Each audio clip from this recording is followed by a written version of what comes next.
ಆತ್ಮೀಯ ಸ್ಪರ್ಧಾ ಮಿತ್ರರೇ, ನಾನು ನಿಮ್ಮ ಪ್ರಶಾಂತ ಮ್ಯಾಮ್. KPSC ಎಕ್ಸಾಮ್ಗೆ ಯೂಸ್ ಆಗುವ ಹಾಗೆ ಸಿಂಪಲ್ ಟ್ರಿಕ್ಸ್ ಅನ್ನು ಹೇಳಿಕೊಡುವೆ. ಇಂದು ಷಟ್ಪದಿಗಳ ಬಗ್ಗೆ ಹೇಳುವೆ. ಮೊದಲು ಷಟ್ಪದಿ ನಿಯಮವನ್ನು ತಿಳಿಯೋಣ. ನಮಗೆಲ್ಲ ಗೊತ್ತಿರುವಂತೆ ಷಟ್ಪದಿಯಲ್ಲಿ 6 ವಿಧ. ಷಟ್ಪದಿಯ ನಿಯಮ ಏನೆಂದರೆ 1, 2, 4, 5ನೇ ಸಾಲುಗಳು ಸಮವಾಗಿರುತ್ತವೆ. 3 ಮತ್ತು 6ನೇ ಸಾಲುಗಳು ಸಮವಾಗಿರುತ್ತವೆ. 3 ಮತ್ತು 6ನೇ ಸಾಲಿನ ಕೊನೆಯಲ್ಲಿ ಗುರು ಬರುತ್ತದೆ. ಅದು ಲಘುವಾಗಿದ್ದರೂ ಸಮೇತ ಗುರುವೇ ಬರುತ್ತದೆ. ಷಟ್ಪದಿಯಲ್ಲಿ ಶರ ಷಟ್ಪದಿ, ಕುಸುಮ ಷಟ್ಪದಿ, ಭೋಗ ಷಟ್ಪದಿ, ಭಾಮಿನಿ ಷಟ್ಪದಿ, ಪರಿವರ್ಧಿನಿ ಷಟ್ಪದಿ, ವಾರ್ಧಕ ಷಟ್ಪದಿ ಎಂದು 6 ಬಗೆಗಳಿವೆ. ಈ 6 ಬಗೆಗಳಲ್ಲಿ ಮೊದಲ ಸಾಲಿನ ಮಾತ್ರೆಗಳ ಸಂಖ್ಯೆ ಮತ್ತು ಒಟ್ಟು ಮಾತ್ರೆಗಳ ಸಂಖ್ಯೆಯನ್ನು ತಿಳಿಯೋಣ. ಶರ ಷಟ್ಪದಿಯಲ್ಲಿ ಮೊದಲನೇ ಸಾಲಿನ ಮಾತ್ರೆಗಳ ಸಂಖ್ಯೆ 8, ಒಟ್ಟು ಮಾತ್ರೆಗಳ ಸಂಖ್ಯೆ 60. ಈ ರೀತಿಯಾಗಿ ನೆಕ್ಸ್ಟ್ ಕುಸುಮಕ್ಕೆ +2 ಆ್ಯಡ್ ಮಾಡಿದರೆ 10 ಆಗುತ್ತದೆ. ನೆಕ್ಸ್ಟ್ ಭೋಗ ಷಟ್ಪದಿಗೆ 2 ಆ್ಯಡ್ ಮಾಡಿದರೆ 12 ಆಗುತ್ತದೆ.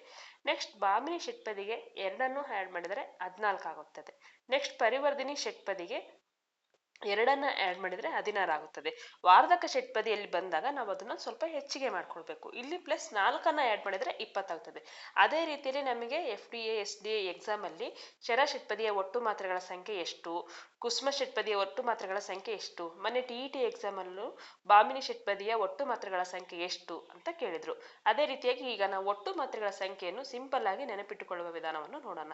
ಶರ ಷಟ್ಪದಿಯ ಒಟ್ಟು ಮಾತ್ರೆಗಳ ಸಂಖ್ಯೆ 60 ಎಂದು ತಿಳಿದಾಗ ಕುಸುಮ ಷಟ್ಪದಿಯ ಒಟ್ಟು ಮಾತ್ರೆಗಳ ಸಂಖ್ಯೆಗೆ ನಾವು +14 ಹಾಕಬೇಕು.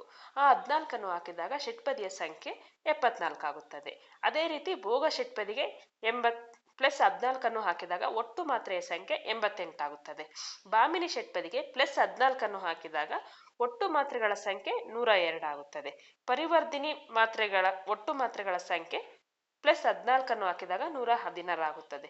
ವಾರ್ಧಕ ಷಟ್ಪದಿಯಲ್ಲಿ ಮಾತ್ರ ಬಂದಾಗ +28 ಹಾಕಬೇಕು. 14 + 14 ಈ ಎರಡನ್ನೂ ಸೇರಿಸಿದ್ರೆ 28 ಆಗುತ್ತದೆ. ಈ 28 ಹಾಕಿದ್ರೆ 144 ಬರುತ್ತದೆ.